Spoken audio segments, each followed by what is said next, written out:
Vamos a hablar hoy de los servicios secretos de España, es decir, del CNI.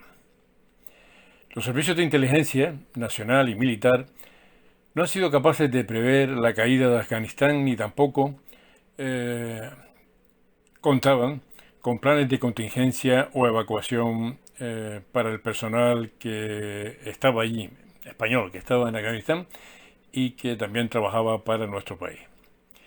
Y si por cualquier razón estos existían, resulta inexplicable que España haya sido de los últimos países en activarlo.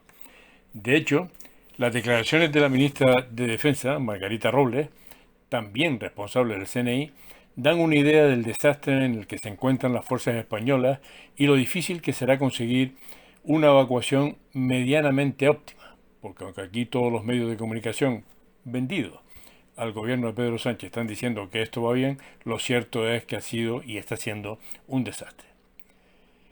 Decía la ministra, pedimos a la gente que grite España o que vaya con algo rojo para poder entrar y de esta forma que puedan ser evacuados desde el aeropuerto de Kabul. Un esperpento. No, esperpento es poco, máxime cuando lo acontecido era más que previsible. Hace 32 meses, más de 2 años y medio, en enero de 2019, cuando se pactó la retirada de Afganistán con los talibanes, se decía, la situación solo puede calificarse como incontrolable. Los datos entonces ya evidenciaban el derrumbe. El gobierno afgano solo controlaba el 55% del territorio y había sufrido 45.000 bajas en sus fuerzas de seguridad desde que comenzara la retirada de las fuerzas militares internacionales en septiembre de 2014. Casi 30 víctimas mortales diarias y de heridos mejor ni podemos hablar porque debe haber sido una catástrofe aún mayor. ¿Qué gobierno puede soportar semejante hemorragia? En este caso, el gobierno títere de Afganistán. Por todo eso, era evidente o como mínimo probable que a medida que las tropas internacionales se retirasen, el gobierno afgano, se iba a caer sin ninguna duda. Podía tardar más o menos, pero era casi inevitable. Aunque a poco que se analicen episodios históricos, se podrá comprobar que los colapsos suelen ser vertiginosos, por lo que todo señalaba un derrumbe tirando a menos que a más. Un ejemplo de ello lo encontramos en la caída de Vietnam, muy recordado estos días por la similitud con los acontecimientos de Afganistán, y la propia salida de la Unión Soviética de Afganistán. No es el único, pues hay muchos más ejemplos que siguieron un modelo de colapso similar. La caída del muro de Berlín en 1989, la caída de los Romanov en 1917, la proclamación de la República en 1931, suelen darse en estos episodios situaciones que van de pocas horas a días o pocas semanas.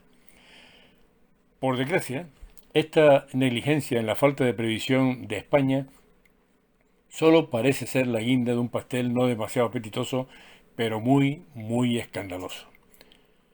A finales de 2020 el presupuesto del CNI volvió a aumentar, a pesar de la pandemia, y se situó en 300 millones de euros, incluyendo 20 millones en gastos reservados, a los que habría que añadir casi 8 millones de euros más para gastos reservados para defensa, interior y asuntos exteriores. Hay que decir que estos gastos reservados no están sujetos a control de ningún tipo. Pero el CNI acumula fracaso tras fracaso. Ahora se llama CNI, los Servicios Secretos Españoles. En el pasado reciente, la inteligencia española no fue capaz de informar ni prever la reacción de Marruecos al tratamiento de Brahim Ghali en España.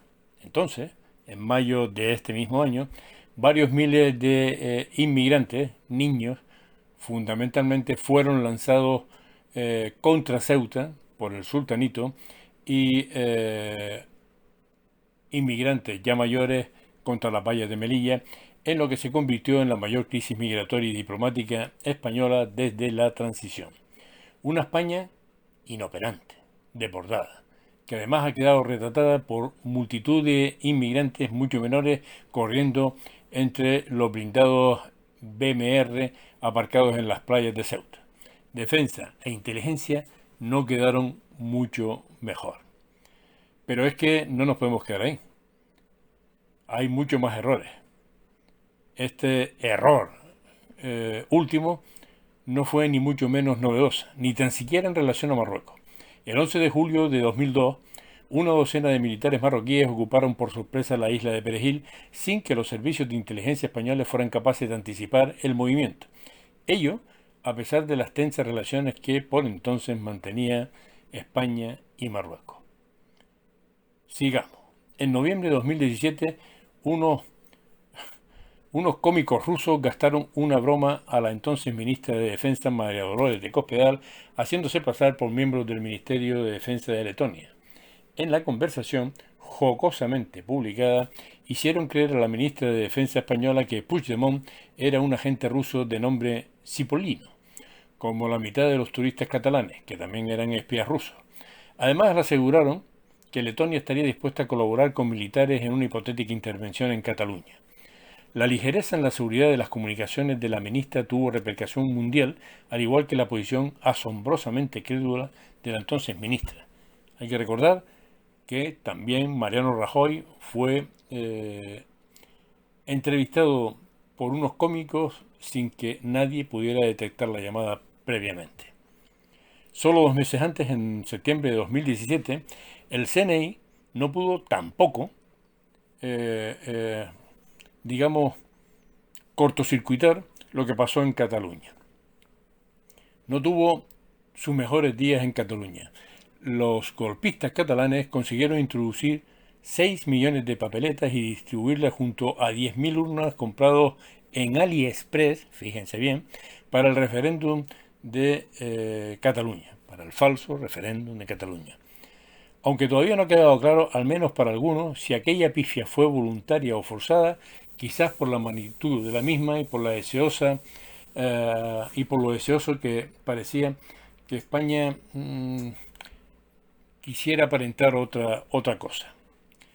En marzo de 2020, el general Fernández López del Pozo, rodeado de analistas militares, en un aparentemente avanzado centro de mando de la operación Balmis, en la base militar de Retamares, afirmaba que esperaban un ébola, no una pandemia como esta.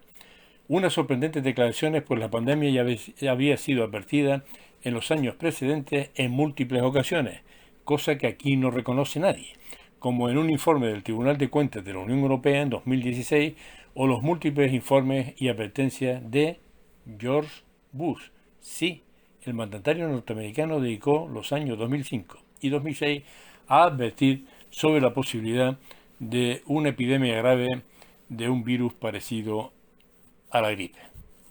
Pero no solo fue eso. Barack Obama también lo había alertado en 2014 y mucho antes otras muchas personas. Eso le añadimos que cuando se desató el escándalo del rey emérito Juan Carlos con Corina, parece ser que los servicios secretos españoles no habían hecho nada en absoluto para tratar de minimizar los daños que esas circunstancias podían causarle a la corona de España, hubo que señalizar también al máximo responsable del CNI. Pero es que siguen sin enterarse. Marruecos está colando prácticamente a diario, todos los días, inmigrantes en pateras y cayucos en las Islas Canarias.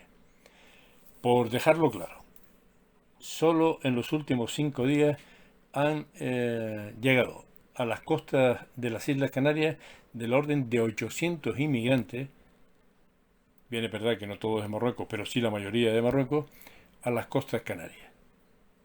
Y todavía el Centro Nacional de Inteligencia, es decir, nuestros servicios secretos, no se enteran absolutamente de nada. De nada es absolutamente de nada. Y estas muestras históricas que acabo de relatar solo son el botón de muestra de lo penoso que es nuestro servicio de inteligencia, pero también de lo penoso que es nuestro ejército. Por muchas razones. No tiene nada que ver, en el caso de los ejércitos, los componentes del mismo, pero sí la dirección política que desde ya hace décadas, con el Partido Popular, y con el Partido Socialista naufraga una y otra vez. ¿Será porque no se enteran? ¿Será porque dentro del propio dentro de los propios servicios de inteligencia hay una corrupción bárbara? ¿O será por lo que será? Pero lo cierto es que España está alarmantemente desprotegida desde ese punto de vista.